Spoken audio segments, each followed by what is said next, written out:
আসসালামু আলাইকুম, welcome back to my channel multiple cooking creator. আজকে আমি তৈরি করে দেখাবো চিকেন চিজ বক্স। সকাল বিকালের নাস্তা হিসেবে কিংবা বাচ্চাদের টিফিনেও তৈরি করে দিতে পারবেন। তৈরি করতেও খুবই কম সময় লাগে। এর জন্য আমি এখানে চিকেন নিয়ে নিয়েছি 1 কাপ পরিমাণ। চিকেনগুলোকে খুব ছোট ছোট করে কেটে নিয়েছি। এখন এর মধ্যে দিয়ে দেব 1 চামচ পরিমাণ আদা রসুন বাটা, হাফ চামচ পরিমাণ গোলমরিচের গুঁড়ো, হাফ চামচ পরিমাণ মরিচের গুঁড়ো, স্বাদ মতো লবণ।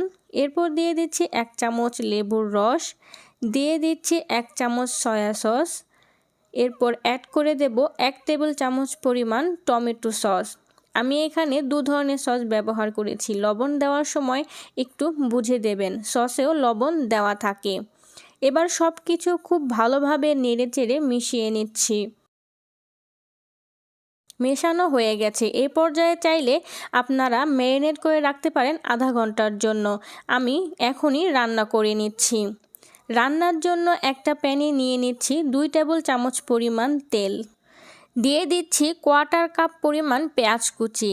1 মিনিটের মতো ভেজে নিচ্ছি। গোল্ডেন করার কোনো প্রয়োজন নেই, হালকা একটু নরম হলেই হবে। ভেজে নেওয়া হয়ে গেলে এর মধ্যে দিয়ে দিচ্ছি চিকেনটা দিয়ে অনবরত নেড়েচেড়ে রান্না করে নেব। চুলার আঁচটা মিডিয়ামে রেখে আমি চিকেনটা রান্না করে নেব। চিকেন থেকে যথেষ্ট পানি বের হয়েছে। এ পানিতে চিকেনটা পুরোপুরি সেদ্ধ হয়ে যাবে, এক্সট্রা পানির কোনো প্রয়োজন নেই। আমার চিকেনটা রান্না করা হয়ে গেছে, তেলটা উপরে ভেসে উঠেছে। এই পর্যায়ে অ্যাড করে দেব কর্নফ্লাওয়ার। আমি আগে থেকে 1 টেবিল চামচ কর্নফ্লাওয়ার 2 টেবিল চামচ পানি থেকে মিশিয়ে রেখেছিলাম। এটা ব্যবহার করেছি বাইন্ডিংয়ের জন্য, আপনারা চাইলে নাও দিতে পারেন। এবার কর্নফ্লাওয়ারটা নেড়েচেড়ে মিশিয়ে নিয়ে 2 মিনিটের মতো রান্না করলেই চিকেনটা তৈরি হয়ে যাবে। আমার চিকেনটা রান্না করা হয়ে গেছে। চুলাটা বন্ধ করে একটা বাটিতে নিয়ে নিচ্ছি। এবার দেখে নিচ্ছি আর কি কি লাগছে। আমি এখানে পাউরুটি নিয়ে নিয়েছি এবং একটা ছুরি দিয়ে পাউরুটির সাইডের ব্রাউন অংশগুলো কেটে ফেলে দিচ্ছি। এতে শেপ দিতে আমাদের সুবিধা হবে। এভাবেই আমি সবগুলো পাউরুটি কেটে নিচ্ছি। কেটে নেওয়া হয়ে গেলে এক সাইডে সরিয়ে রাখছি। এরপর নিয়ে নিয়েছি 2টো ডিম। এর মধ্যে অ্যাড করে দেব 1/4 কাপ পরিমাণ লিকুইড দুধ আর ডিম খুব ভালোভাবে একসাথে মিশিয়ে নিচ্ছি। এরপরে নিয়ে নিচ্ছি 1 কাপ পরিমাণ ব্রেড ক্রাম্ব। আমি এখানে অরেঞ্জ কালার নিয়েছি, আপনারা চাইলে সাদাটাও ব্যবহার করতে পারেন। আর নিয়েছি চিজ। প্রথমেই একটা বোর্ডে নিয়ে নিচ্ছি ব্রেড স্লাইস। এবার একটা বেলুন দিয়ে চেপে চেপে এভাবে একটু পাতলা করে নিতে হবে। এরপর এর মধ্যে দিয়ে দেব আগে থেকে তৈরি করে রাখা চিকেনের পুর দেওয়ার পর একটা ব্রাশ দিয়ে সাইডে এভাবে ডিম ব্রাশ করে দেব। এতে আঠার কাজ করবে। আমরা যখন শেপ দেব, শেপটা খুব ভালোভাবে আটকে থাকবে যাতে ভিতর থেকে পুর বের হয়ে না আসে। দেয়া হয়ে গেলে এর মধ্যে উপর থেকে ছিটিয়ে দেব গ্রেট করা চিজ দেওয়ার পর অপর ব্রেডটা এর উপরে দিয়ে হালকা হাতে চেপে চেপে চারদিক খুব ভালোভাবে আটকে দিতে হবে যাতে ভেতর থেকে চিকেনের পুরটা বেরিয়ে না আসে।